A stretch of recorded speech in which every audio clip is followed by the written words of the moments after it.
If your leadership disappeared tomorrow, would your people still move? Or would they wait for you to come back? Would they keep going? Or would they freeze because you were gone?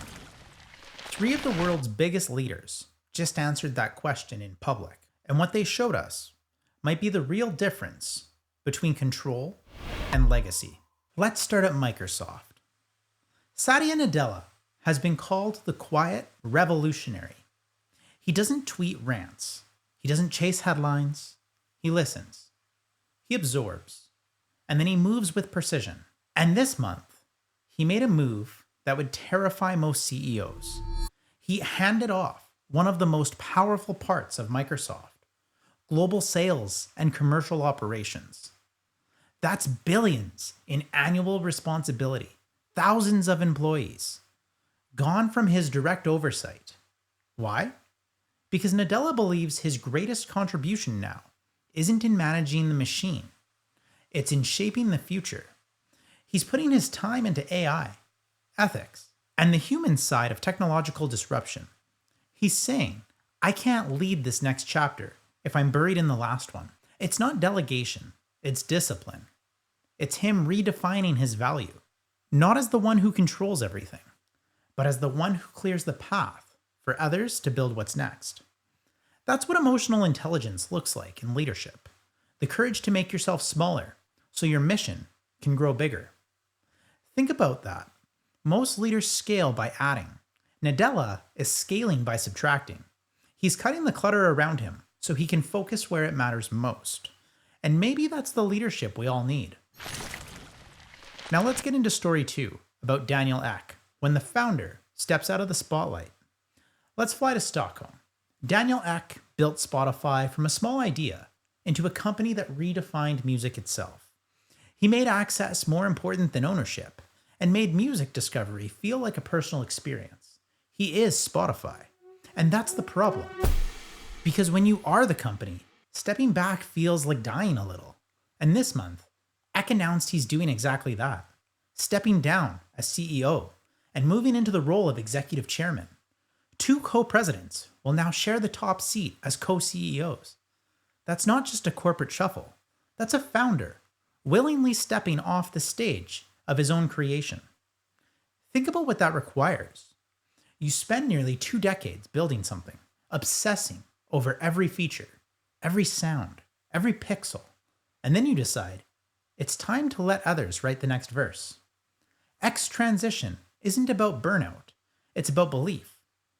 He's betting that a company built on creativity will only survive if it stays fluid, if the next generation of leadership is empowered to challenge even his original vision.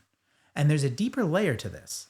He's publicly modeling the humility to say, I've done my part. Now it's your turn. That's not just business maturity. That's emotional evolution. Leaders who can hand off their life's work without collapsing under the weight of ego. Those are the ones who truly lead movements, not companies. Let's get into story number 3. Tim Cook, the architect of quiet continuity. And then there's Apple. For over a decade, Tim Cook has done the impossible. He's led in the shadow of one of the most iconic visionaries in history, Steve Jobs. Most people predicted he'd never live up to it. But here's what they missed. Cook never tried to be Jobs. He built a different kind of empire, one that runs on quiet consistency, moral clarity, and long-term trust. But lately, Cook's leadership has been evolving again. He's stepping further into mentorship, giving his division heads unprecedented freedom to drive innovation, especially in AI and sustainability. He's not clinging to legacy products. He's empowering new voices. At Apple's latest leadership summit, insiders noted how Cook deferred more spotlight than ever, redirecting questions to emerging leaders. It's subtle, but it's deliberating, because Cook knows what few leaders ever realize. If your culture can't run without you, it was never really strong. It was dependent. The hardest part of leading isn't launching new ideas. It's letting go of the need to be the loudest one in the room. And Cook is quietly showing the world how to do that. So some reflection for you here. Why this matters for you and for me. I know what you might be thinking. These are billion-dollar companies. What does this have to do with me? Everything. Because whether you're leading a classroom, a team, or just trying to build something on your own, the same questions apply. Can what you're building survive without you? I ask that every week as I record this show. I don't have a crew. I don't have an editor. It's just me talking to you. But every time I hit record, I remind myself, the real goal isn't for this channel to depend on me forever. It's to grow a message that can stand on its own. That's what Nadella, Eck, and Cook are all doing in their own ways. They're shaping systems that outline them. Because leadership isn't about how loud your voice is. It's about how well others can still hear it when you're gone. So here's your challenge this week. What's one thing you can release?